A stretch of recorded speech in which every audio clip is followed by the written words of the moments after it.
Ladies and gentlemen, boys and girls, people of all fandoms, welcome to the Ferret and Raccoon podcast, episode 61. I am the Angry Raccoon. I am Ace. And we are back on a fairly warmish, fairly sunnyish day, although you can't really see it. Yeah, it's getting to that point in London, like weather, where I just hide in my house. It's kind of getting to that point where we kind of get, I wouldn't say summer, because summer doesn't really exist in this country anymore.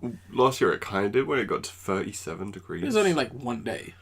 It was 2 days. 2 days, which is the most we've seen in like 7 years. And I had to be out both those days. It was depressing. Which I'd imagine sucks. So, I mean, obviously, like I said, you can't really see this, but the light is going to be continuously coming in and out of this room because where we record does get pretty warm. And if you unfortunately do hear panting, that means we are dying for your entertainment. So hopefully it doesn't come to that. Yeah, hopefully. And if you hear sweat drops, that's probably me. I wouldn't... the mic, we're not that close to the mic. No. Like I said, you'll only hear panting. Oh, I'll just move closer intentionally. Don't, because that will sound terrible and that will upset some people. No, I understand. But Ace, how have you been though? I've been pretty good. I did really bad running the other day, which was quite sad. How do you do bad running? Because I hadn't slept and I hadn't eaten any food before I went running, so it was awful. And that was going to be like a 10k run, like just me and a friend, but I could not. That practice was going to be okay. Yeah, and suffered immensely. I had to sit on a bench afterwards while she finished the run, which wasn't good for me. So she basically just left you? Yeah, well, I told her I'm just going to sit down, and she's like, alright. That kind of reminds me of a story when I was in Japan, and we were kind of going around, not the Great Wall of China, but it was a wall very similar to the Great Wall of China around a certain section in China, and two of my friends went off to essentially ride all around it. Now, this friend of mine was diabetic, so he couldn't handle it, so halfway he got off and walked back, in a sense. And because he really couldn't handle the heat, he was telling me that he looked like he was suffering so bad that people were actually giving him water. Damn. Which is incredibly nice, but interesting at the same time. But that's just what that kind of reminded me of for the most part. No, I can understand. Apparently, I was looking kind of grey that day, which is quite a normal thing for me. Oh, okay. Grey isn't necessarily a shade of skin colour I would associate with anyone. But, it is for me when I haven't slept. I end up looking very zombie. Oh, okay. So, yeah. That actually makes a bit more sense there. Exactly. But other than that, I did get to see a few good films in the cinema. I got to see 3 films in particular. What? Yeah. Guardians of the Galaxy Volume 2, obviously. I know you've done a review on that with Reese. Recess. We put a review and discussion on that because we've seen it as well. Because it was like one of those odd kind of meetings. It was like, you want to go see Guardians? I mean, I was going to see it anyway, but it was just like with him. I was like, yep, sure, we saw it. Yeah. I think we can both say we definitely really enjoyed it. Definitely enjoyed it. I was very positive with this film. It didn't nearly exploit Groot as much as I thought they would. I'd even made a kind of thumbnail for you just in case. Yeah. Because that... it was a big worry that they were just going to be shoving Baby Groot down your face as buy the toy of Unique Q and that kind of stuff. But they were very... Not to spoil anything, they were very... they handled it well. Handled it definitely very well. I also would quickly like to say regarding the review and discussion, just in case it does come off as that, we did actually enjoy the film. I know we said it's alright, but we do... When we mean alright, we do mean it is good. We did enjoy it. I know it's like, it's alright, a 4 out of 10. Yeah, it's not that. It's just the case of, it's fine, that kind. Just in case anyone was wondering, why did they... talk so good about it, but then say it's just okay, because I know all right does also mean it's terrible. Yeah. To some people. Yeah, for some people, which is weird. I understand that a 9 still means the terrible film. Yeah. The other film, another film I saw was The Belko Experiment. Oh, yeah. Which was written and co-produced by James Gunn. Interesting. Which is quite amusing. Yeah. And it also stars his brother, Sean Gunn, who was my favourite character in the whole film. His character was called Marty. And he was a stoner, and he was brilliant. So you can relate, no? Yeah, I can relate, especially when he starts being very Alex Jonesy. That's when I start relating more. Really? Yeah, he's gold throughout that whole film. Okay. Other than that, I'd say its only real problem was the direction was a bit flat. But overall, still a very positive film. I enjoyed it very much. Okay. I think a more strong director could have done it better. With this kind of concept for the film. Yeah. It's definitely a film, I would say. I wouldn't really want to like describe it or kind of say what it's about, but I would say if you're interested in films like The Mist, I'd say, like The Mist meets Battle Royale, like, yeah. Then I would say maybe give this one a shot, I would say, because I really don't want to spoil it. Not that the trailer does, but I would say it's one of those films that you'd want to go in with some surprise. Yeah, definitely. Because you might come out of it enjoying it a bit more. Yeah, but very enjoyable. I mean, I kind of went in with no expectation. I was like, I'm not sure it could go either way, but it was definitely better than I thought it would be. Yeah. Some great moments, and Michael Rooker again, good. Yeah. It's his year, my boy. Exactly. And the last one, which is going to be a massive surprise, another anime film. Oh, really? Yeah, called A Silent Voice, otherwise known as the Sound of Voice. It's got 2 English names. The Japanese name, I think, is Koe no Katachi, I think. So I'm probably got that wrong. But if you're familiar with K-On!, it's the same director, Naoko Yamada. Oh, yeah. So you can kind of get a small expectation from there. Yeah, their art style is very prominent. Yeah, but I think it was brilliant. Like, this is so far on my top 10 of the year, with Your Name and so many other films I've seen. The primary premise of it is a boy bullies this girl who's moved into the school, who has a hearing impairment, and then he wants to try and make reparations for this when he's older. That's the bare bones premise. Okay, so it's a rip-off of My Name is Earl. Kind of, but better. I am joking, obviously. Yeah. It's really well done. Okay. I loved all the characters, even the ones that you think, I'm going to hate them. You end up really liking them, and it's quite sad. They come through in the end. Yeah. That kind of stuff. Definitely very thematic on what the nature of friendship is. It's a lot of anime films are. Yeah, no, it does it well. I'm not trying to say it's just another film like that, but trust in the heart of the cards. No, it's not the Yu-Gi-Oh movie. Yeah. It's Japanese films do intend to rely a little bit more on family and friendship. Yeah. Friendship a lot more compared to, let's say, Disney films, which is a bit more about family and discovering yourself, and I'm gonna do all this kind of stuff, basically. But I think it's handled it better than any anime I've seen talking about the subject, and just in general great. It's being shown again at the cinema I saw on this Tuesday coming, so at 7:30 p.m. It should be the 16th of May, if my calculations are correct. Yeah, and it's at the David Lean Cinema in the Croydon Clock Tower. So if you live in the area or can easily get there, definitely go there. It's £8 for a ticket, because they are very small cinema, though. Yeah, that's cool. Yeah. So if you want to go, definitely. Well, once again, must give props to whoever is getting these anime films into UK cinemas. Yeah. Massive props to them. I'm not sure if it's Anime Unlimited once again, like they did with Sword Art Online. Yeah, I don't know who. Whoever it is, massive props to you guys. Yeah. We really appreciate it. Definitely give them some love. Go see the film. I'm sure they'll probably be distributing the DVD as well. But really appreciate this. It's it must be a really good time for anime fans, because I mean, you got the Sword Art Online film, you got this, you got Your Name, you had the Yu-Gi-Oh movie, you have a Blue Exorcist movie coming out very soon. We've got Red Turtle for the UK. Yeah, Red Turtle we're getting, I know there's a Fairy Tail film coming up, but there's a Fairy Tail film as well, which I don't care for. Yeah. And I think there is, I think we're getting a few others, but I can't remember the name, or I can't confirm, and I'm not going to go into that. But good time if you are a massive fan of anime. So definitely go and show your support, especially if you want to go see that Fairy Tail film. Yeah. Go see it, because then we can get other films in cinema, and anime can get a little bit more respect over here. Yeah, definitely. Awesome. It's one of the sad things. Anime very rarely gets showings, and I'm happy it is coming. Yeah. It's always good. So, Raccoon, what have you been doing? Well, other than editing the bigger project I mentioned in the previous podcast, which I did say I was going to have up before this podcast, which let me clarify, I did get it finished before this video has actually been recorded and has gone up, but I decided that I needed just a little bit more time to work out one final element. So the video as of right now can actually go up, but it's not going to go up until the Wednesday after this podcast goes up. So it's going to be out definitely for sure. It's finished, no lies, swear to God, it's done. It will be up on the Wednesday.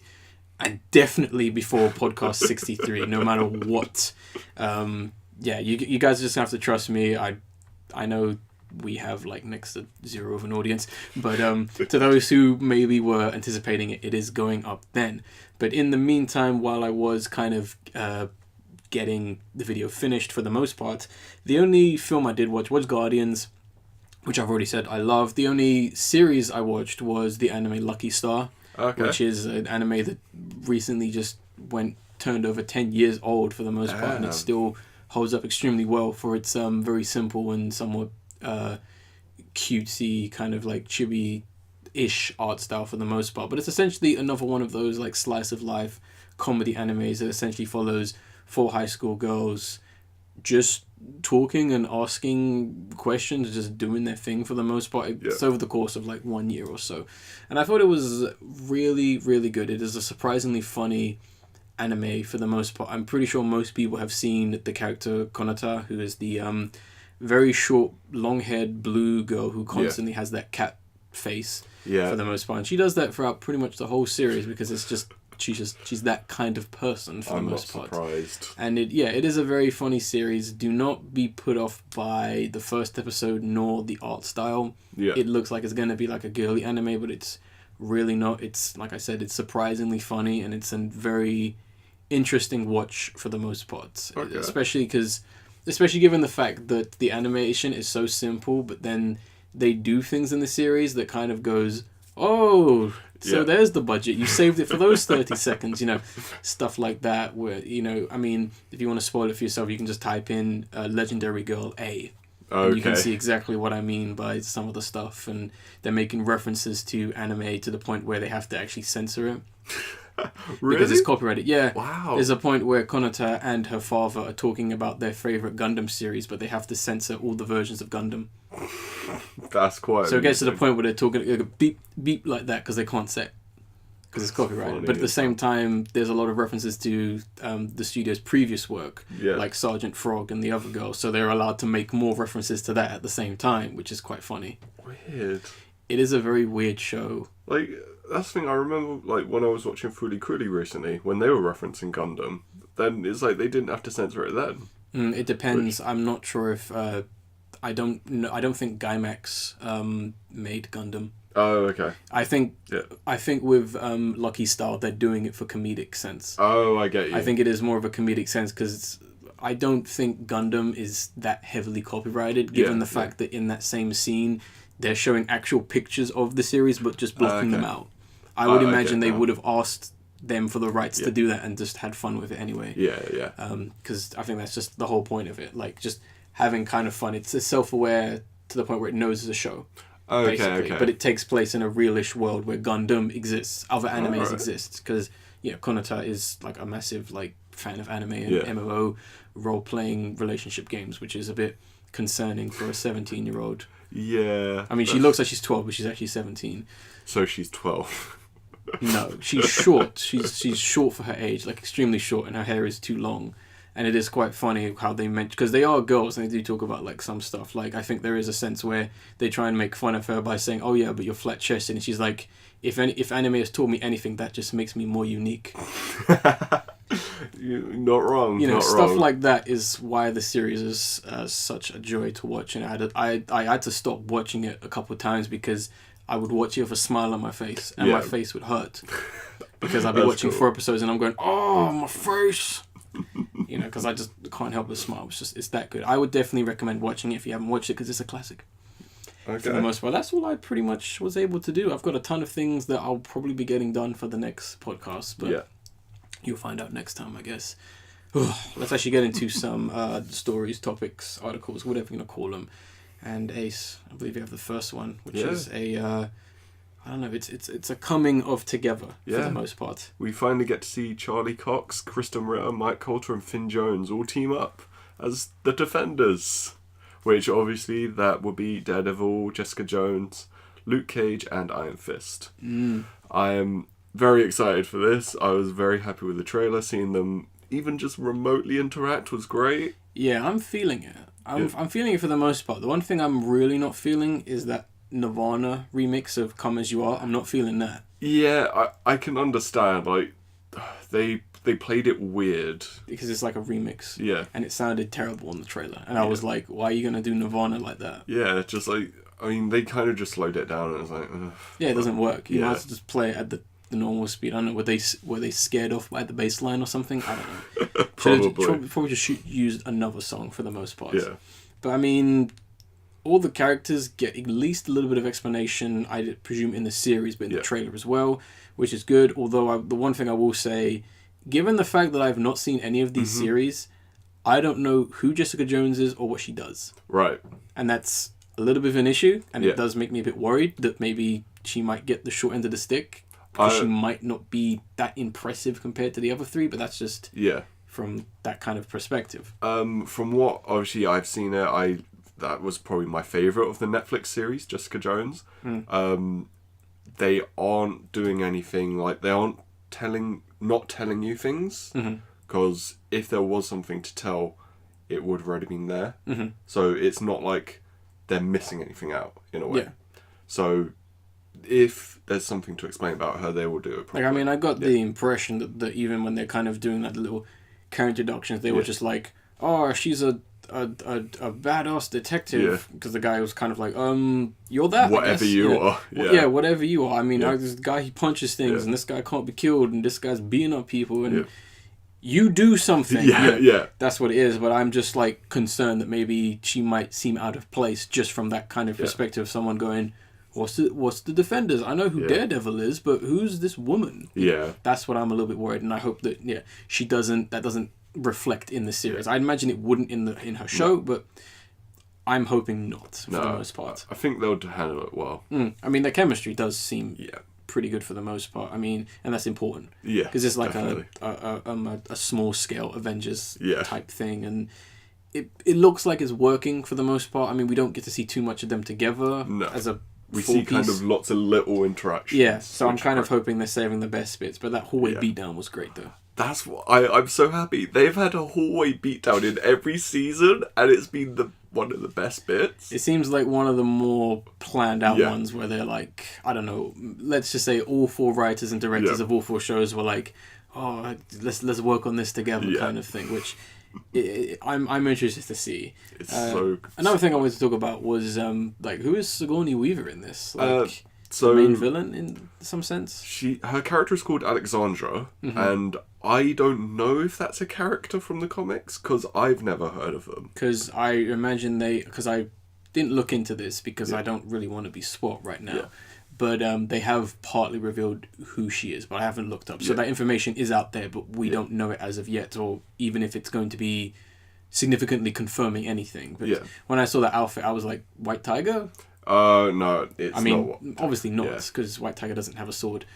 But I was like, oh, that's interesting. It's good to see her. Again, definitely. And especially in something Marvel related. Which is odd. I showed it to a friend of mine who is a massive fan of Sigourney Weaver, and he was like, oh, because that reveal is nice, because she's famous enough for it to go, oh, that kind of thing. I mean, and it kind of also got me thinking as well, like, it's just a matter of time before every legendary actor is in some kind of Marvel property at this rate.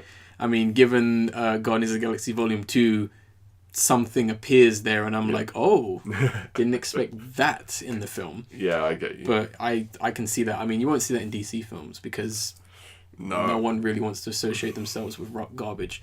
But it's interesting. I am looking forward to it. I probably need to actually go and watch all the previous series, but every time Netflix is presented in my life, it kind of just disappears for one unfortunate reason. Oh no. Which is like, it's nothing serious. It's nothing serious, just the case of, we're gonna get it, no we're not. Right. Well, I know if anyone's screaming, it's not that. Just another time, I definitely recommend, like, the 2 Daredevil seasons in Jessica Jones the most. But Luke Cage and Ivis do have some issues. So I've heard for the most part. But I mean, maybe they can make it work. Maybe they can make stronger season 2s thanks to the Defenders. They have to come together to break apart, or whatever you want to call it, for the most part. And something I do like, and this is a complaint I had, that every single season had to be 13 episodes. Mm-hmm. This one's 8 episodes. Yeah, I noticed it was a much shorter, much like stronger, condensed. Like, this is an event series. Yeah, and in a sense. I'd be happy if they continue this in, like, let's say Daredevil season 3. They don't need as many, so they just do 10 episodes or something. I will be happy with more diverse season lengths. But I think one other issue might come about with, like, scaring fans, because there is, like, a somewhat common practice in television when a series starts to get shorter, that means it might be getting cancelled, so that might immediately worry people. I don't think Marvel cares about such details, but I can see that slightly worrying some people, especially if, for example, Iron Fist only comes out with like 5 episodes. Then people were going, oh, I guess they're not doing any more Iron Fist after this. Just as an example. But I don't know. I think, people kind of need to know what they want to do with a whole season or a whole story or whatever they want to tell. I mean, just for example, Lucky Star is 24 episodes long. That's a bit unusual because it's usually either 6, 12, or 26. Yeah. But it has 24 because they just needed 24. Yeah, exactly. For the most part. And then you get some animes, some rare ones where they're like 4 episodes long, 6 episodes long, like Fooly Cooly for the most part, which was just like, we only need like 4 episodes to do this whole series. And then you get Monster, it's like 72, I think. I can't remember exactly. Or you get like, what is it? Was it Ramen Half, where it's like about 100 or so episodes? And and then Legend of the Galactic Heroes, which is 110, that I'm looking so forward to watching. Some crazy lengths, and like One Piece is like over 600 episodes. About to hit 700 episodes soon, or I think it is at 700. It's crazy. But that's like one of the longest running animes as of right now. It's crazy to think that started in the 90s. Yeah, exactly. Like late 90s. There's actually a video I need to send you about someone who really loves One Piece. One Punch would have made sense as well. But I think you'd like it. That video. Okay. Well, that's cool though. We got not quite a few trailers. It was quite a fairly busy week for trailers because everyone's just kind of trying to get people hyped for after summer, because summer 2016 was abysmal. Simply put. I can't even remember what came out in summer 2016. Rubbish came out in 2016 for the most part. Some of the most anticipated films of the year, and they all just turned out to be rubbish. Oh no. Basically. But hopefully a film that shouldn't be rubbish, as Stephen King's The Dark Tower finally released its trailer for the long-awaited film adaptation. Yeah. And for the most part, I must say I was kind of... I don't know, I was a little bit disappointed because I was expecting a lot more fantasy in this other world, and this world doesn't look very interesting. Yeah. At all. I mean, some of the landscapes look nice, but the medieval setting doesn't look very interesting. Like, this film doesn't look interesting at all. It's supposed to be a Western setting. Didn't get that at all. Exactly. So I'll give a brief breakdown. So obviously the Dark Tower itself is like a massive like tower that's holding gateways to like the universe. Yeah. So you can go to all these different ones. So like the Midworld, which is the kind of gunslinger place, which the gunslinger Idris Elba is from. That's the central thing, and it doesn't look visually representative. Like the fantasy. I completely forgot what was going on in this film. Like, in this trailer immediately, I was just like, what? Like, I kind of really didn't care. And it didn't also help. I don't think the kid's acting is very good at all. I think he's not very good. I mean, everyone else looks great. I mean, I think the film intended action and that stuff looks fun. I mean, Idris Elba does action. He knows how to do action. He knows what he's doing with a gun. So he, if anything, should be in his element. Yeah. Same with who's the main villain in this? Matthew McConaughey. He looks like he's definitely going to be giving like a little bit more something to the performance in that, because I think he's definitely been told, you are a very evil villain, and he's kind of just like, oh yeah, I'm going to be super evil, kind of put on my evilish voice. I mean, I am kind of looking forward to it. I kind of hope it's good, because once again, I know people get confused by this. Another mainstream sci-fi film for people because people like Star Wars. Yes, I know it's not sci-fi. Yeah. But it's sci-fantasy, if anything.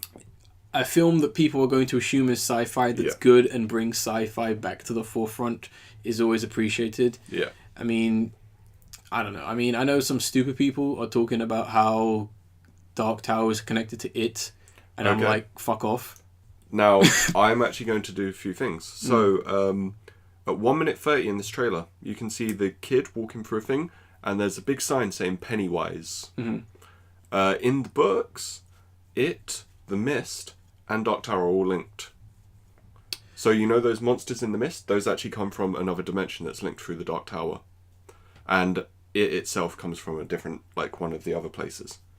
Now, if you think of it, they're doing Dark Tower, they've got a Mist TV show coming out, and the It film, and after this film, they're doing a Dark Tower TV show. I didn't know about the TV show. And it's going to be set during the 4th book of the Dark Tower. And also they have that untitled main TV series. Yep. So, God, that sounds horrendous. The Stephen King cinematic universe. I'm not happy about that because everything you've just mentioned is shit, in my opinion. So I'm not interested because the It film looks terrible. I'm still intrigued. I mean, there was a trailer they released at the MTV Awards where they just showed off a bunch of clips, and I was like, yo, you are trying so hard to be scary. Like, I haven't seen that yet. It is so, like, literally, it will make the film look terrible. Yeah. I mean, Dark Tower doesn't look that great. The Mist TV series looks horrible. Like, there was no need to remake The Mist, and if you were going to remake The Mist, why didn't you do something different with it? Yeah. Yes, I know Mist looks the same. Yeah. But why didn't you do anything with it? Exactly. There's nothing wrong with the original film. Yeah. And this is why I can't stand TV shows from film to TV show, because they just pointless. I've seen the film, don't need it. There's nothing you can do that's going to make the film interesting other than Fargo season 2, where you decided to do a different story. And Fargo season 1 was a different story. Ish. No, it was a completely different story. I'm still not interested. You used the same poster, so I wasn't interested. Yeah, the poster was unnecessary. So I just ignored it because I was like, I've seen Fargo. It's fantastic, so no need to see this. Yeah. And the main TV series. Mm-hmm. Who cares? And so another thing I wanted to mention. So apparently the director has been saying that this is set after the 7th Dark Tower book, which is the last one. Mm-hmm. But the problem is, looking at the plot and looking at the first book, they look very similar. Yeah, I was I was reading a lot about what is being taken from the books, and I was like, this sounds very disorganized. Yep. Because it sounds like you've just gone, how do we make a story? And someone has gone, well, in the first book this happens, and in the last book this happens. Yeah. And it also makes me wonder, so you have no intention of doing a sequel then? If this is the most successful film of 2017, the studio is going to force you to make a sequel, and you've pretty much blown your load. Exactly. So, is this film already in trouble? Yeah, I'm already seeing this problem. Okay, the whole Steven-verse is terrible. Like, this is a bad idea. Yeah. Because it doesn't make any sense. It's just... Like, because think about this. You're going to have to do a lot of explanation to explain why an alien clown exists in the same world as a killer car. Yeah. Well, that's if they do a remake of that. Well, they're desperate for anything to do with Stephen King's work. Yeah. You know, all the stories are linked. How is The Shining linked? Well, it's different from the film, the book. Like, little bits. But still, I'd like, because they're not going to remake. They're not going to make the book. They're going to remake the film. They'll remake the film, but they'll do it close to the book. Like, they'll actually say that, and it will be worse. Yeah, for marketing spin.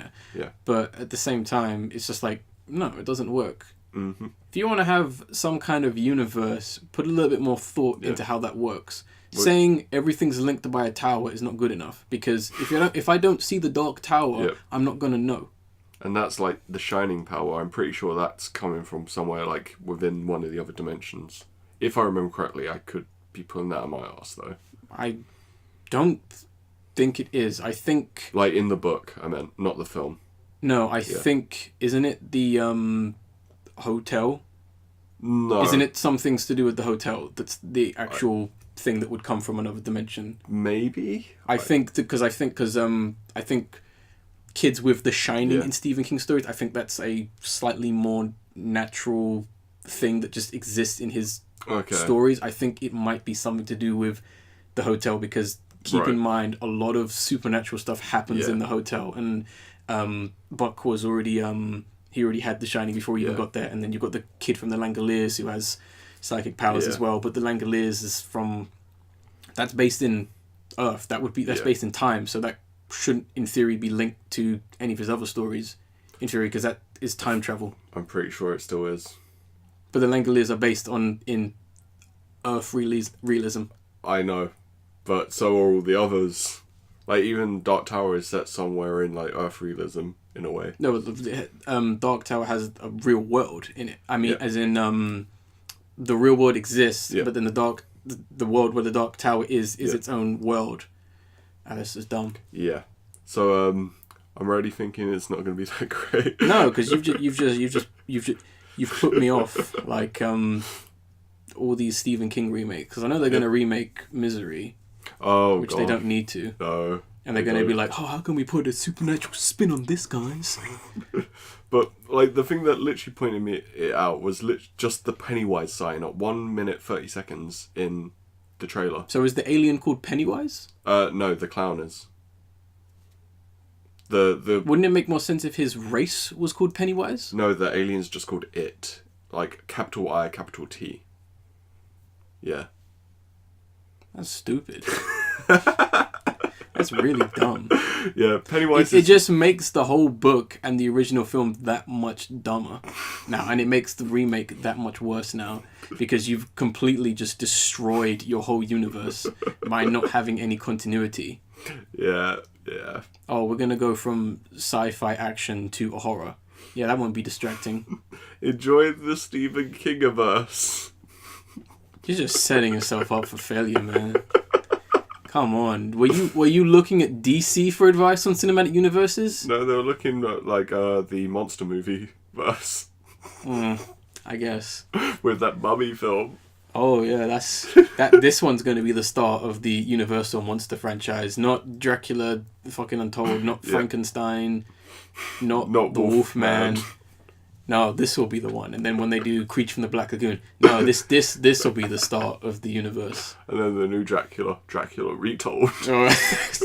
No, they should legit call it Dracula Remade. I don't know how that film ends, but I just love for him just to get cut in a bunch of pieces and they go, yeah, Dracula Remade. I put myself back together and I'm back. It's now 1864 and people thought I was dead, but I'm back. I resurrected myself. I just do it in 1910. I'm in London now. Oh god, that'd be terrible. Oh boy, but yeah, that's put me in a bad mood. Because I mean, I was looking forward to Dark Tower, but now I'm like, fuck it, I don't care. Sorry, I did that. I don't care.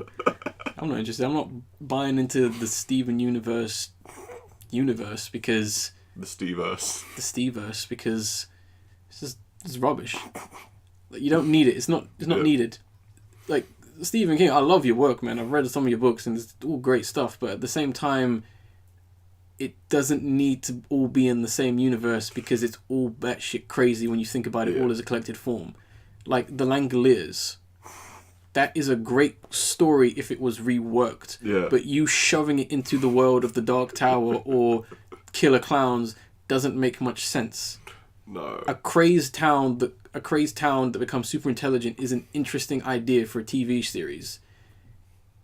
Oh yeah, but remember Pennywise, the killer clown, we have to incorporate him and the killer truck and The Shining. Yeah. Remember. It all happens. Yeah, it's going to be I bet you any money the fucking Dark Tower's going to end with, I'm going to a hotel out in nowhere with my dad. I'm going to the Overlook Hotel. And then he looks at the screen and winks, and it's like, but we're going to stop at this like gas station first. I wonder if there's going to be a truck driver. Yeah, and maybe not that gas station. Maybe that supermarket over there. Oh yeah, that would be. Why is it looking so misty around here? Where did the circus come from? Is that a clown over there? No, I'm just in pure misery. On that note. I think we should move on. Definitely. I got the next trailer, the final trailer we're going to be talking about, and that is the official trailer for Blade Runner 2049. Yes, I said it that way. And yeah, interesting stuff for the most part. Now I have to rant real quick. All right, go on. Now, although the visuals in this trailer are really strong. Are you going to complain about the ballet CGI girl? No, let me finish. Okay. They're really strong. It makes the film look very promising because good visuals could equal a good film. It goes to show someone knows what they're doing. Yeah. I trust the director and all that kind of stuff. But I felt the trailer relied on the cinematography and the effects way too much to the point where it actually worries me that this film is just going to be a pretty sight of just CGI with like no substance. Okay. Because they've literally gone, Blade Runner was only about the world. I'm not seeing that. I'm feeling that in some sense. But the reason why, and because I've noticed it, Blade Runner is one of my favourite films of all time. So, and I'm also going to add a joke in here. If you watch this trailer, you'll notice a lot fixation on eyes. Yeah. Jared Leto's eye is blinded. Then obviously there's that one shot of just the green eye and everything like that. Eyes were very thematic in the original one. And that's also why I think they cast Ryan Gosling. Because his eyes look kind of dead. He has an odd look to him, yeah. Yeah. And I think that's intentional. Because they know about the eyes. Yeah. They've reinforced that with this trailer. This trailer's just worrying because it's like, if you were to just mute it, you don't know what's going on. True. I mean, granted, you could say that for any trailer. Yeah. But at the same time, a lot of the shots they put in the trailer have no real context, and there's just a few too many where it's like, that looks nice. What is it? Yeah. What does that have to do with anything? Who's in this film? That's why you watch the trailer watch the film to find out. But still, I know that's the point of a trailer, but I'm just worried that they've got all these great designers and all that, and they've just gone, we made a really good film, and they went, let's work on the story, and they went, film's out. I think they put more care into that. I hope they have, and it's just my worry. It's just a trailer, but that's what it looks like, because there's just scenes where they just show effects, and I'm like, literally, like I said, that's cool.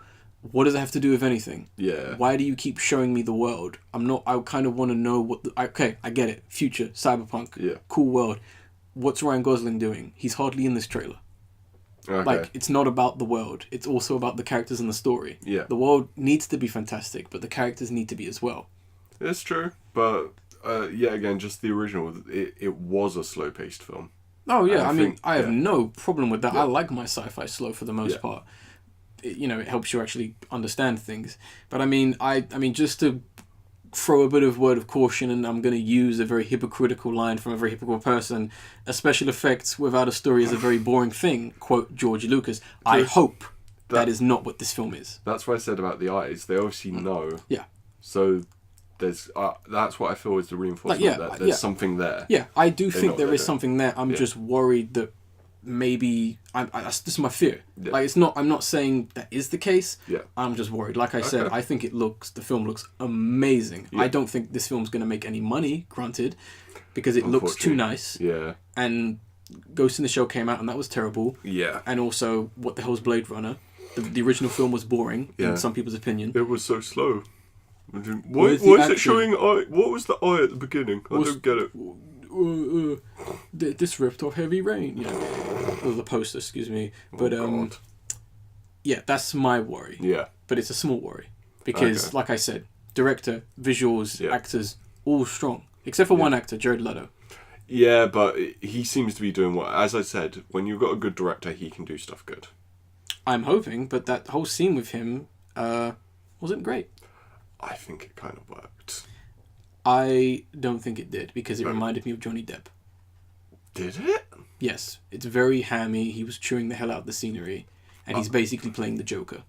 I don't know. I did not see that at all. Like, I do not like Jared Leto. I think he's a great guy, but I think he's a terrible actor.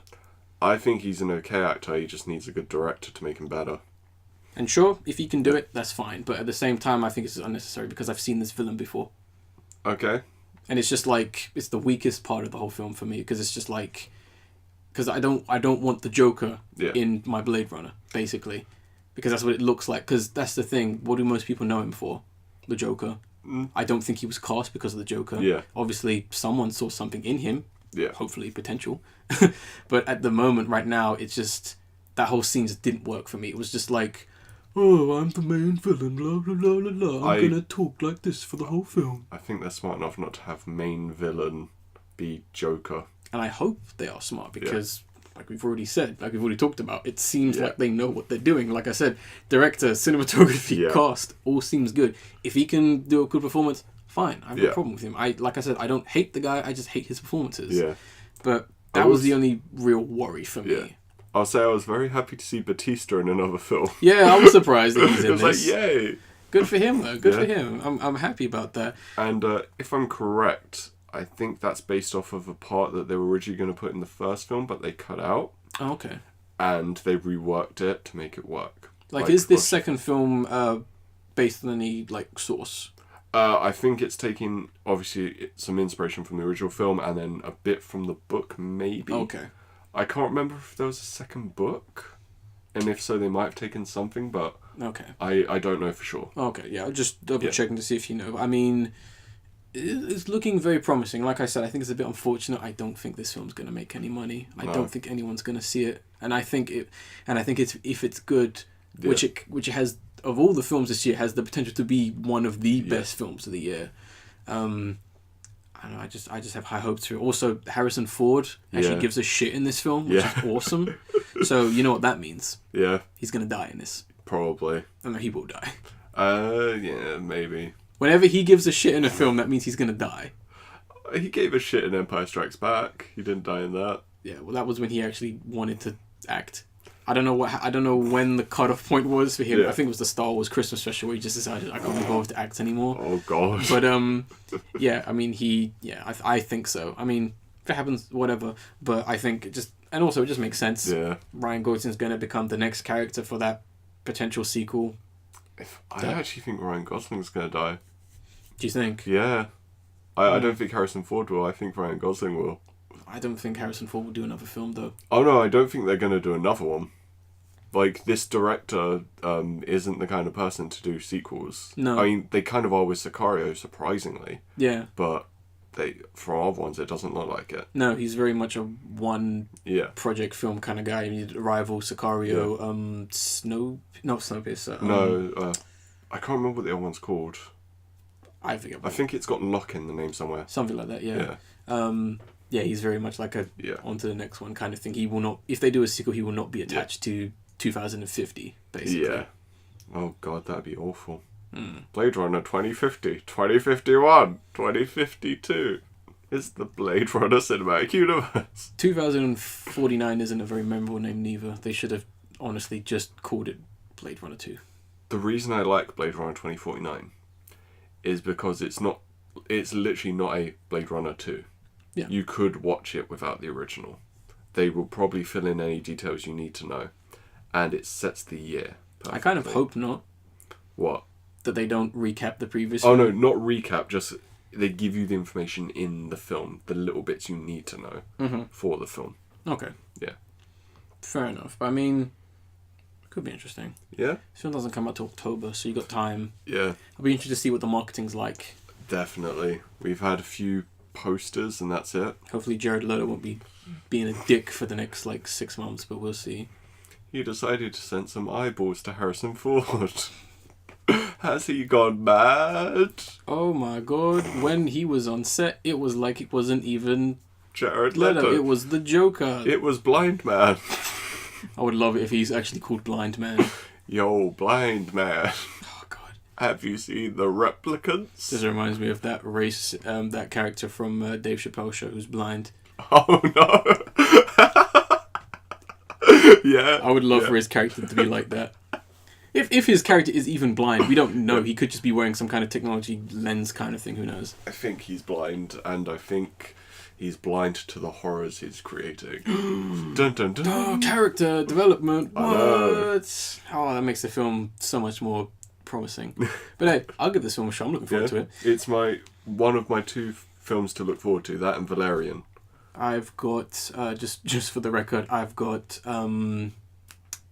Baby Driver and Kingsman: The Golden Circle. Yeah. To which, if you have not seen the trailer for Kingsman: The Golden Circle, do not watch it. Yeah. Okay.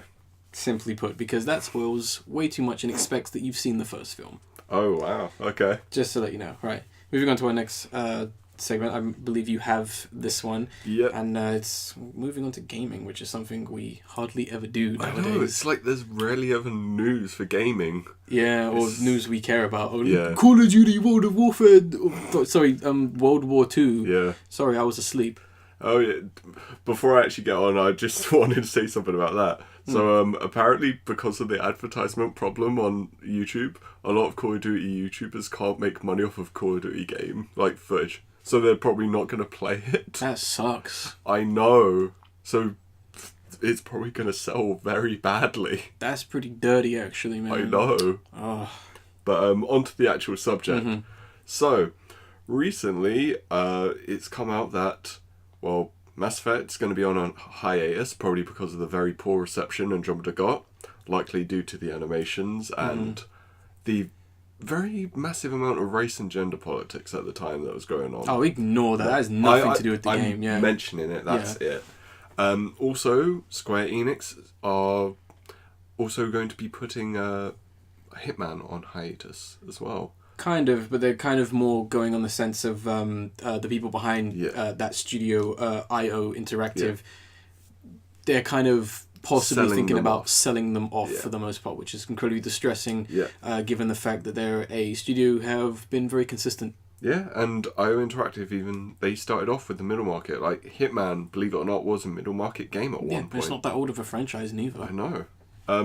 And I'm presuming this is due to the fact that Square Enix wanted the game to be episodic. Yeah. Now I have a thing about this. Now, I think damn well that Square Enix knew this game wouldn't sell well because they literally, and I think this is pretty dirty what they did, they literally used Hitman as a market testing to see whether episodic games work for them. So I think they literally just went, sacrifice Hitman, let's see what happens, because no one played Hitman because everyone went, my Hitman game episodic. No one wants their favorite franchise or a franchise they love to be episodic. No one wants to be teased like that. And the problem is, this is probably the best Hitman game out of all of them in terms of sheer gameplay, which is really unfair. Yeah, and it kind of goes to the fact where I say that they did a good job with the game, because I've seen it. It looked like a fun game. I don't think it's the prettiest game ever, but I think they spent more time on the gameplay than the effects. Graphics. But it's more about that than the actual look of the game. Exactly. And I think it's just kind of unfair that Square Enix has literally just thrown them under the train and basically been like, well, sucks for you. Yeah. It's unfortunate. I mean, now can we market Final Fantasy VII? Yeah, that game's going to be episodic, guys. Exactly. And I love how no one screamed or made a big deal about Hitman being episodic, but as soon as they said Final Fantasy VII was going to be episodic, but you don't have to buy it once a week, you can just wait for the whole game to come out. They said it's going to be on disc, why are you making a big deal? This is why Final Fantasy fanboys don't have an opinion. No. Simply put. But that's the unfortunate. Games are always trash anyway. Wait, which games? Final Fantasy. Not all of them. I'm saying that it's like the Star Wars comment, you generalize it to annoy people. Oh, okay, I see what you mean, because I was about to say Final Fantasy VI. Anyone? The best game? I mean, I'm not surprised, kind of going back to the whole Mass Effect BioWare thing, I'm not surprised that this is happening. I mean, it was such a polarizing game for a lot of people, fans and people on the outside. I mean, you could just use our two opinions on the whole game just as an example. Yeah. I mean, I'm going to put most of the blame on EA for the terribleness of Andromeda, but I'm also going to throw a little bit of shade at the writers because I still think they could have tried a lot harder. Yeah, there are some problems with the writing. The overall plot isn't bad. There's some very poor dialogue, which the problem is it doesn't rear its head too often. Yeah, I think the dialogue is the biggest issue for the most part, because it looks like it's not... Yeah. I don't know, it's hard to say. Not finished. Yeah. Like, that was a draft. Like, it was like we'll fix that line later kind of thing. And a massive issue here, so Andromeda actually came out before, obviously, big businesses in America, do their tax returns. Mm-hmm. So obviously they weren't going to let them push it back to fix anything that needed to be done or change anything. I knew something was wrong when the game went gold a month before the game came out, and I was like, this game is fucked. Yeah. Because not all the time, a good developer, good game will always go gold 3 days before the game actually comes out. Yeah. That's what usually happens. And the fact that they had the game finished, locked a month before the game came out and just started throwing advertisements at people, I knew there was something wrong with it. Like, you can't do that. Why would you not take the time to work, to just polish it? Even if you think you're done, play it again. Is there something wrong? Could that be changed? Exactly. You know, I mean, you always do it down to the T if you can. I mean, it's good to get things done early, but not like this. No. Not when, unfortunately, when the game came out, there was so much room for improvement. Yeah. And even the patches have done nothing, in my opinion. They've just kind of... They fixed tiny little bits that shouldn't have been there. But it's not enough. It's still a glitch fest, unfortunately. That's something I've seen so many people's playthroughs in which it has been glitchy, and I must have just been very lucky. I think you've only experienced a few, if I'm correct. Very few. Yeah, not to assume that every game is bugged the hell out, like it's some... It's just weird. It's just the problem is you will definitely see a pretty bad glitch in your game, and that's not on. Yeah, the most consecutive one that happened for me was where sometimes if you land wrong, your character does that model for like for a split second. Yeah, literally only split seconds, and it goes right back. Oh gosh. Which I laughed every time it happened, but it was still the case of that should have been fixed. A lot of games have that, but you can very easily hide it. Yeah. I noticed in The Witcher as well. No one talked about that in The Witcher. I've seen it a few times in Resident Evil 7 as well. Oh god. Where certain cutscenes would happen and the characters for a split second would just kind of come in T-pose like... Brilliant. I know some people have kind of made a joke where they've kind of talked about how good the game is, shown the T-posing, and then gone, oh, a terrible game now. Well, that's what happens when you get infected with the T-virus. T-virus isn't in this game. It is now. Oh, God. They added it in patch. Oh, God, that'd be terrible. The DLC could have something to do with T-virus, I guess. Who knows? I mean, there's two things that will probably happen with the franchise, because it is a bit worrying for a franchise that is so loved. The first is that I think what they'll essentially, which I hope they'll do, is they'll essentially take a break for a long time, get more people, get more studios in, and then hopefully make a better game. Yep. The second, which is the most likely one, is EA will most likely liquefy BioWare, finally, because they've been trying to do it for so years, take control of the whole franchise, run it to the ground, and move on to the next project. Well, did you hear that the BioWare's, hidden secret IP thing is being pushed back? No, it's not happening, that game. Yeah. That game is not happening, simply put. It's really depressing. It is depressing. I mean, granted, their fall from grace is partly their fault, but at the same time, it is sad because that would be the 11th company they would have dissolved completely. Yeah. And, you just look at this over, the past, few years. The sheer amount of games and companies that have been messed up. Yeah.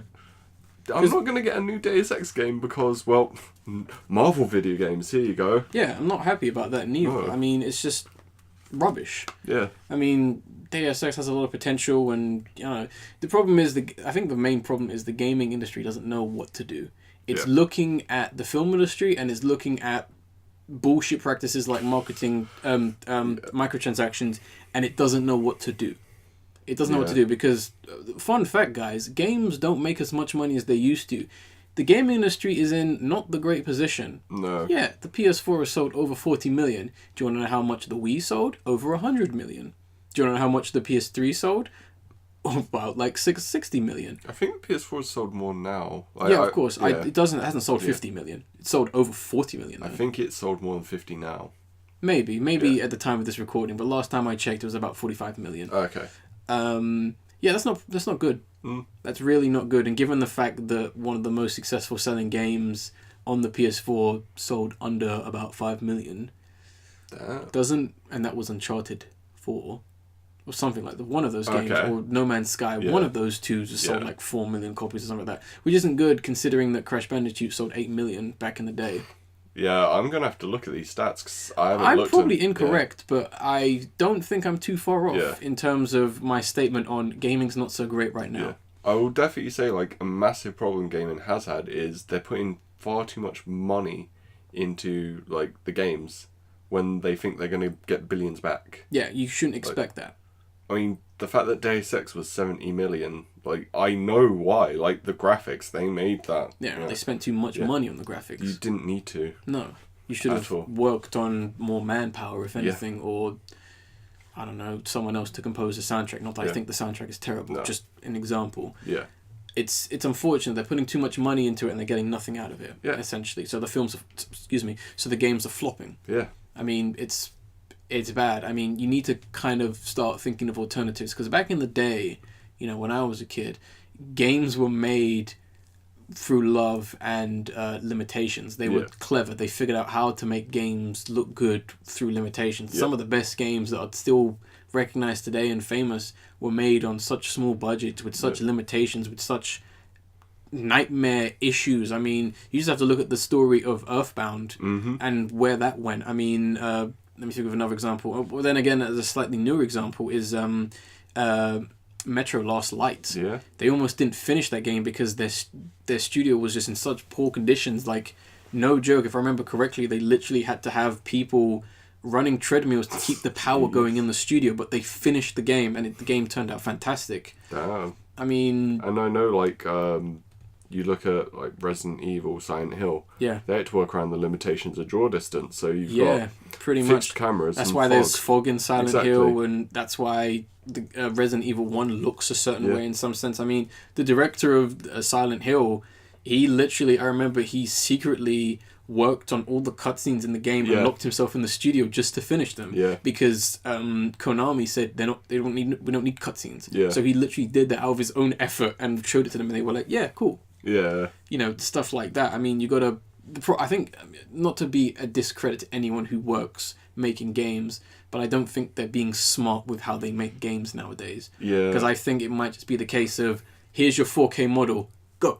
Yeah, exactly. Instead of, how do you make this game? Because you look at a lot of the smaller and indie games, and, you know, although they may have that kind of aesthetic, you can kind of see that there is, like, most of them are like cartoons now. Yeah. I mean, Night in the Woods was like a freaking cartoon, and it could be a cartoon. I mean, Little Nightmares looks like a really dark, twisted Tim Burton-y Disney film, which is great. And you can tell those games were made very cheaply for the most part. Not to comparative. Yes, I mean, they probably didn't even break 100,000. I think they probably did. Night in the Woods definitely did not. No, not, but Little Nightmares. Little Nightmares maybe touching it, depending on if Sony came in and gave them some more money. Yeah. But yeah, I mean, we're not trying to say that all indie games and all smaller budget games are good, because they're not. They're simply not all the time. But what we're trying to say is that you guys need to think smaller to think big. Yeah, like, basically. I would take a game that looks like a PS2 game if it plays well. Exactly. Like, I know a lot of people are going to be like, the graphics look shit. But sometimes you need to go for a more, like, outdated but art style. Yeah. Instead of just super modern, super real graphics. Yeah, 8-bit will never look old. Yeah, exactly. All of the Call of Duties will look terrible because they try to go for a realistic look. Yeah. No one is going to look at Super Mario Brothers and go, that looks old. They're going to go, that looks like a game. Yeah, exactly. They're going to look at Call of Duty and go, what? Oh, it's ugly, man. Yep. You know, that's you know. And it doesn't age well. No, it doesn't age well. We're not saying, get rid of the 3D graphics and kill it all, you know, because there are games that have aesthetic styles like BioShock, which have somewhat lost to the test of time. Granted, the first one looks a bit shanky in some of the designs. But like Killer 7, cel shaded, that worked well. Yeah, that game's never going to look old. Yeah. You know, stuff like that. Wind Waker. Yeah, exactly. You know, Jet Set Radio, you know, stuff like that, which actually have, like, styles for the most part. There's never going to get old in that sense. And like, use an art style over graphics. Yeah, exactly, because it can help. I mean, look at the game Super Hot. Yeah. That game looks like a 64... It looks like the original Star Fox, basically. And that game has such style to it, and it works, and it does look like a nice glossy game, but it's its own thing. Yeah. It's not trying to be the biggest game in the world, it's trying to be a game. Yeah. And that's the problem with some of these games nowadays. They don't try and be games, they're trying to be experiences, they're trying to be movies, they're trying to be the end-all game, they're trying to just whipping their dicks out going, my game looks better than yours, my console performs this at that, I'm going to release another console because it needs to be in 4K, you know. I don't care about that. Yeah. Is it a good game? Yeah. What are the mechanics like? Yeah. Is the story good? Am I gonna relate to that character and go, oh man, that's a cool design. I'm gonna look up images of that character, you know, stuff like that. That's why Persona is like gonna be one of the best games coming out this year, because it has everything that a game is. Yeah. And it still retains being a modern game. You know, more people need to look at examples like that. And like I said, Alone in the Woods, Little Nightmares, Shantae, everything Way Forward has done, you know, stuff like that. People who actually are making games. A Yacht Club with Shovel Knight, you know, stuff like that. That's where you kind of need to go. You know, it's the real issue, and it's just kind of like a little bit ignorant that some of these bigger companies haven't quite figured that out yet. I mean, Sony kind of, because they just throw money at any indie game. Microsoft doesn't know what the hell it's doing, and Nintendo is legit trying to diverse themselves as best as possible, because Nintendo's games aren't made on that big of a budget, and it sometimes does kind of help because they always put gameplay first for the most part. And gimmicks. They put gimmicks first too. Gimmicks as well. Which is sometimes their downfall. It can go either way sometimes. I don't know. It's hard to say, but it's essentially what we're trying to get at is we're not saying this is the end-all answer, but this is a freaking start for the most part, because we're gamers and we don't want to see the industry just die because of stuff that simple people could have know. Basically. I don't want like pretty open world graphics with menial side quests in every game. Exactly. Because that apparently, you know, it's the best kind of game. Yeah, simply put, I don't want pretty shit. Yeah, exactly. And that's what a lot of games unfortunately are sometimes. And you can get angry at us if you want, but trust me, you will not be remembering Mafia 3. Exactly, in 5 years, but you damn well remember Mario. You talk shit about Nintendo, but you still know who Mario is. Yeah, exactly. Tell me the main character of Mafia 3. I don't know. Okay. What time period does Mafia 3 take place? I know it takes place in the 60s. 60s New Orleans. Sure, fine, that's an interesting setting. But some of these other games, you're just going to be like, what? Yeah. Well, I think we've kind of made our peace with that and kind of given the game industry a good shaking and kind of just said, listen here, yeah? We should go E3 and definitely just start talking to some people. I would love to go to E3, that would be fascinating. Maybe someday. Yeah. Maybe someday. I hope they bring it over here someday. Just do a tiny one, you know, like Eurocon or whatever it's called. I would love that. You might as well. I mean, England is like what, 5th biggest market for games or something like that. Yeah. One of the top 10. I definitely know that much. Let's move on to our next topic, and I believe you have this next one. This is the one that's going to close it out. For this part. So, Florida, because Florida happens, a mum bought Grand Theft Auto 5 for her 11-year-old child. Mm-hmm. And wait until you see what the 11-year-old child found in his Grand Theft Auto game. Meth! Yes. Nestled between the 2-page despicable manual, he found a package of meth. 6 grams of meth, to be exact. Like, Jesus. Yeah, and being, you know, the normal Florida kid, he actually went to his mum and told her. Yeah. Which I wouldn't expect. Yeah, so props to the kid for actually going, what is this? Yeah. So he seems a bit more logical. And apparently this has happened before as well, I think in Illinois. Yeah, this has happened a few times before, which is messed up for the most part. But I mean, the story is pretty much in the title for the most part, and it is hilarious. Yeah, it's just so confusing. Well, I think we also got to ask, like, the more important questions, like, was the previous owner of the game hiding it, or were they selling it through trade, do you think? It could honestly go two ways. Like, it could literally be he hid his meth in there so no one would find it, but then he forgot when he traded it. Yeah. Or it could literally be that it's some sort of secret gaming meth trade. I mean, I'd like to think that because it makes sense with Grand Theft Auto. Yeah. But I don't know. It's hard to say because even then, who puts drugs in something that in a case in which opening it could easily unveil it? Yeah. Like, that's dumb. That's why obviously it being hidden in the manual, you know, it's probably caught in between the little, like, divots. I'm not sure what to call them. I'm guessing, but even then, that could still come loose. Yeah, no, it like, could. You have to put in a lot of effort to hide meth in a game case, and it's just not worth it. You must just keep the meth on you. For the most part. I mean, then at the same time, the shop workers could have easily been a part of that. They could have had this drug circle, and they could have just let something slip. Maybe someone who's working there was like, oh, snip, someone's coming, but hide my meth. You know, that kind of thing. Obviously, they're going to stay silent if that's the case. Yeah. But I mean, it is somewhat ironic, given the game's nature. But you know, one thing I will kind of say, it would have been perfect viral marketing if Rockstar actually made this up for the game's release. That would have been fantastic if they'd done stuff like that. But obviously it's so many years after the release. Yeah. I mean, I don't know. I don't think the story's fake because it seems somewhat believable for the most part. I mean, that would have been great. Copy of, unopened copy of GTA found in a strip club. What? How did the strippers get it? That kind of stuff, policeman confiscates copy of Grand Theft Auto 5, that kind of thing. Politician found with copy of Grand Theft Auto 5, and then the picture's very Grand Theft Auto stylized. Yeah, stuff like that could have worked. Maybe maybe they could do that for the next game, I say. The other thing I want to mention, 11-year-old kid, 18 rated game. Yeah. Florida mum.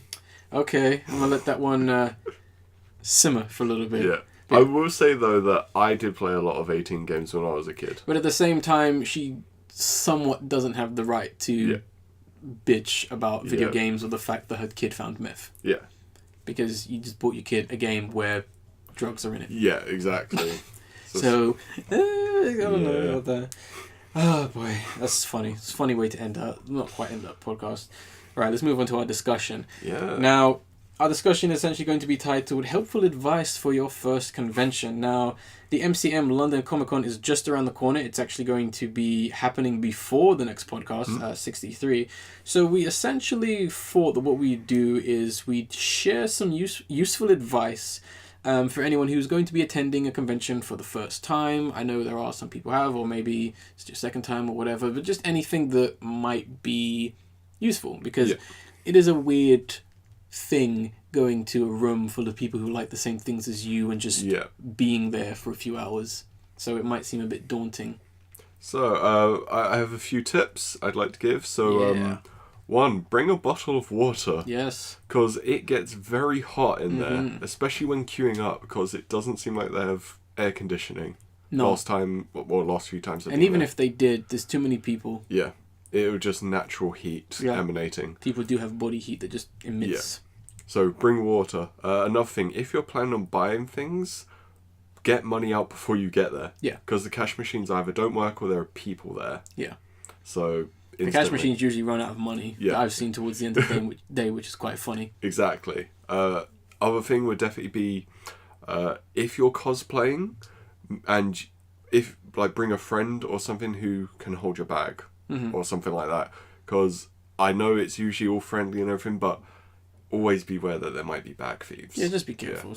Anyone can get in. Exactly. Or at least put your bag somewhat as an accessory to the character. Yeah. It's always fun to do. Yeah, I mean, I've seen some people do that. Like, for example, one of my favourite cosplays I've ever seen was a girl who was dressed as Ponyo from the from the film Ponyo. Yeah. And she kept her phone and a wallet in a bucket. Nice. Very nice. Simply put. And then my last tip. Don't be afraid to talk to other people. Yes. And you don't need to cosplay if it's your first time. Yeah, don't feel like you need to. Plenty of people won't be in cosplay. Exactly. Plenty of people in different kind of variations. Don't feel bad if you know that someone else is cosplaying the same character as you. Just do it anyway. It's your interpretation. And don't worry about that kind of stuff. Just general thing, like cosplay is not consent. Don't touch people without their...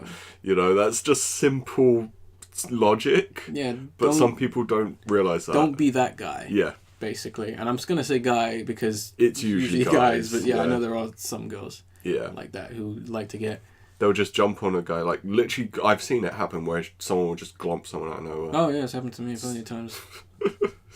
And I always get worried because I always have, like, cameras and stuff and I'm scared that they're going to damage it or they're going to get hit by it. So I'm always just like, oh, God. Yeah. For the most part. But, actually, I was going to feed into one of the things I'm going to say. But yeah, that's some good advice, some general good advice. I have essentially a plan for your whole day for the most part, from beginning to end. Okay, so take notes, guys.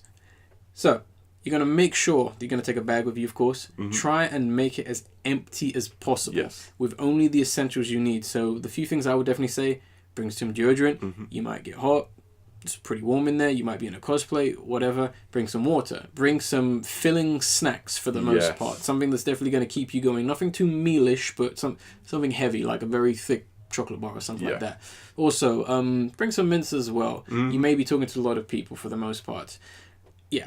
you need to have as light a bag as possible, or be traveling as light as possible, which is going to feed into one of the other things.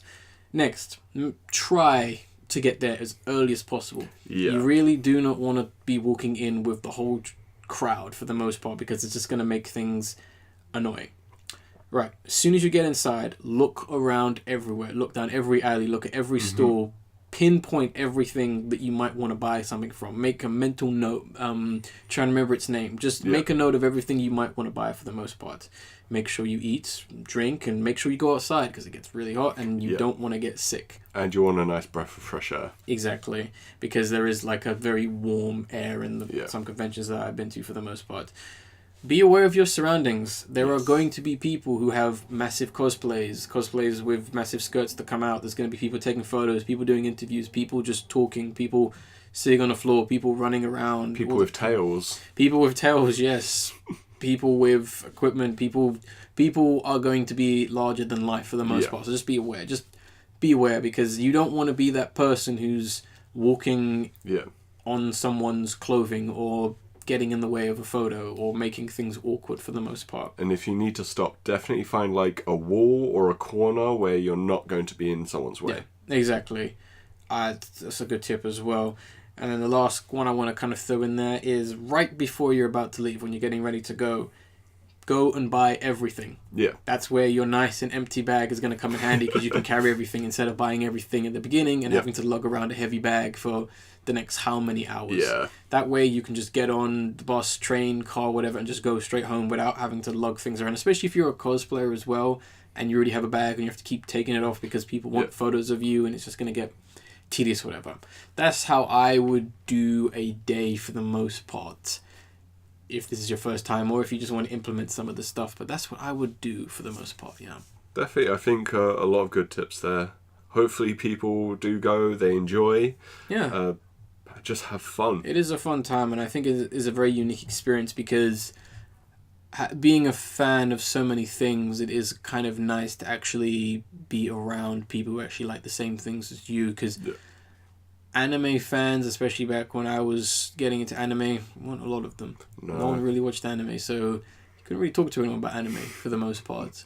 So it actually is kind of nice. Like you said as well, if you do see someone who is kind of on your level, or someone's cosplaying your character, do at least say hi. Don't just say you can have a picture, bye. At least say something. Compliment them on the cosplay. Talk to them about the series, that kind of stuff. You don't have to sit down and talk to them, have a discussion. Just be nice about it. You guys all like the same thing. You're the same kind of stuff. That's what I would say for the most part. It's about having fun. Exactly. It's not about getting angry because his costume doesn't look like that. Yeah. Don't be that guy. Or that person's a different skin colour. I don't like them. Don't do that. Definitely don't do that. That's the worst thing. That's the lowest. Yeah. It's the lowest form.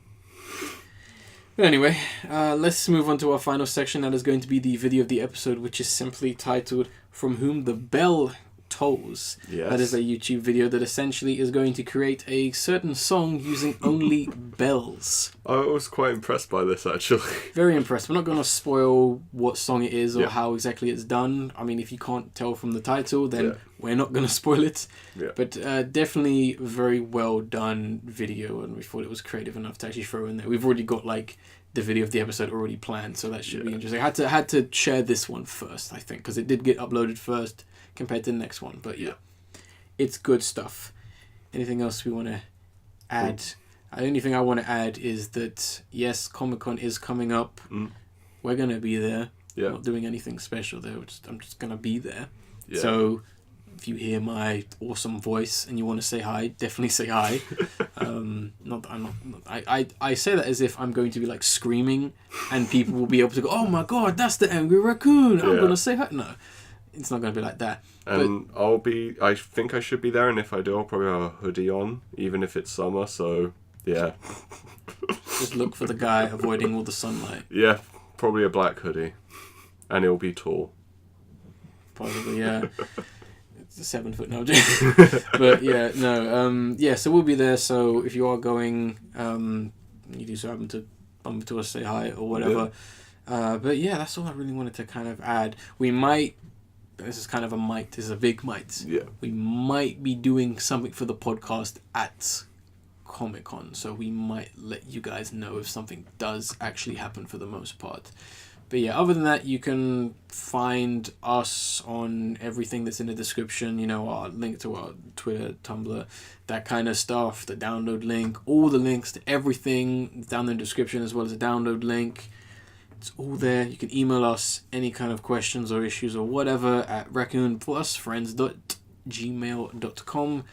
And yeah, I guess if there's nothing else to add, I'll end this podcast like I always do by saying I am the Angry Raccoon. I am Ace. And we will see you on the next podcast. Auf Dewey, son. Alright, laters, guys.